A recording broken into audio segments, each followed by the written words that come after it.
Como 1907, now officially promoted to Italy's Serie A, become the second Serie B side Parma to qualify for the top flight next season. Como is a special team located in one of the most beautiful areas of northern Italy, next to the famous Lake Como.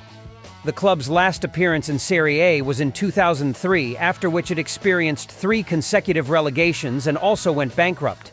But things gradually changed in 2019. The Indonesian conglomerate DR Room acquired Como, with Arsenal football legends Cesc Fabregas and Thierry Henry becoming minority shareholders. In the summer of 2022, Fabregas officially joined Como and played there for his last season as a professional footballer, before retiring and starting his coaching career. In November 2023, he was in charge of the team as interim coach. Despite not having a UEFA license, he previously worked at Como Primavera's U19 team. The club did not officially have a coaching license despite the good results. Como had to add with Welshman Ocean Robert as interim head coach to lead the team until the end of the season, but Fabregas remains on the coaching staff. He was the one in charge of the Roberts' first team as an assistant.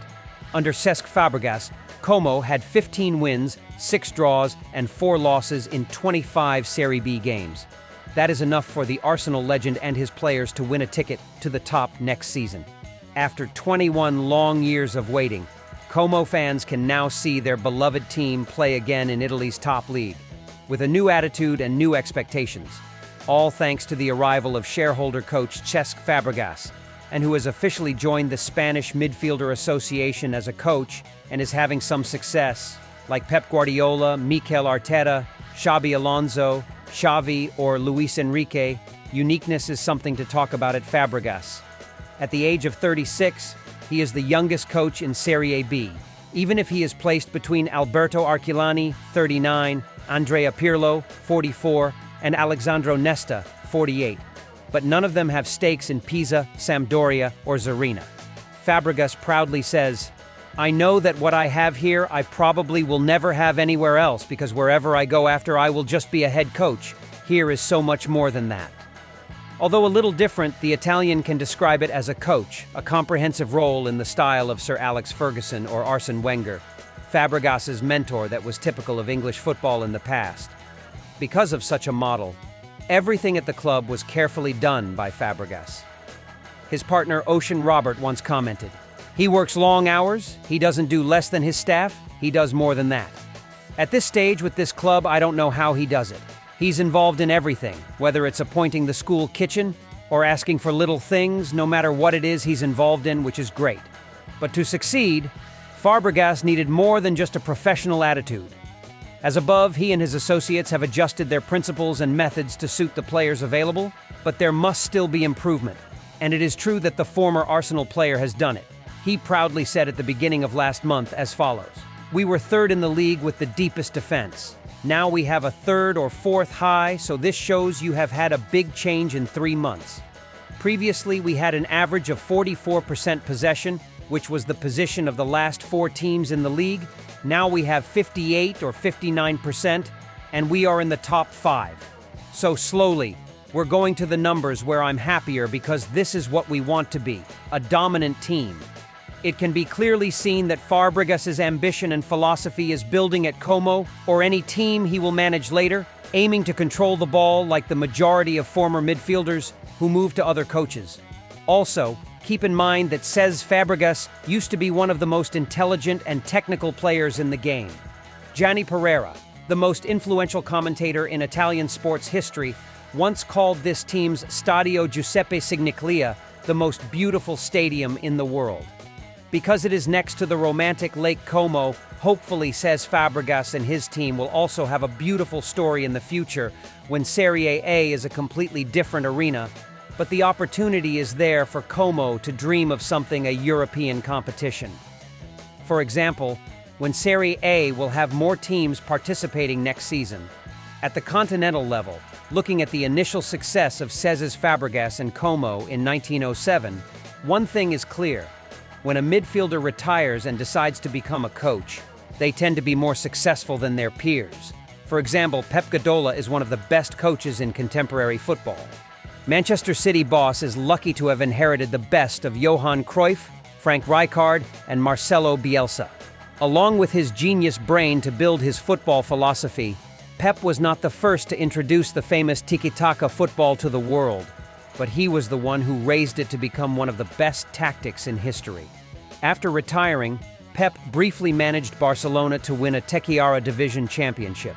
He led the first team in 2008, in his first season leading Barcelona to a treble of La Liga, the Supercopa de España, and the UEFA Champions League. In 2012, Guardiola ended a 4-year spell at Barcelona with 14 club record titles. Not only that, but his football philosophy also profoundly influenced the success of the Spanish team in the same period. Guardiola then joined Bayern Munich in 2013 and won the Bundesliga for 3 seasons, including 2 domestic. He arrived at City in 2016 and led them to the Premier League title in his second season, breaking many of City's records as they became the first team to reach 100 points.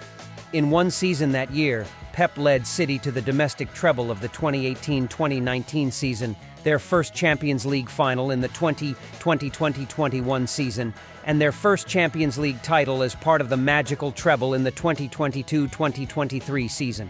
Reigning in a football environment as harsh as England over the years and helping the City become a big player in Europe has been enough to prove Pep Guardiola's success and talent. His partner Mikel Arteta has also had some success after moving to Arsenal. After coming to power in 2019, Arteta has said it believes the club has lost its way and does not want players to forget responsibility. I want people to take responsibility for their work, and I want people to bring energy and enthusiasm to the club. Anyone who doesn't believe this has a negative impact or whatever is not good enough for the team's work environment or culture.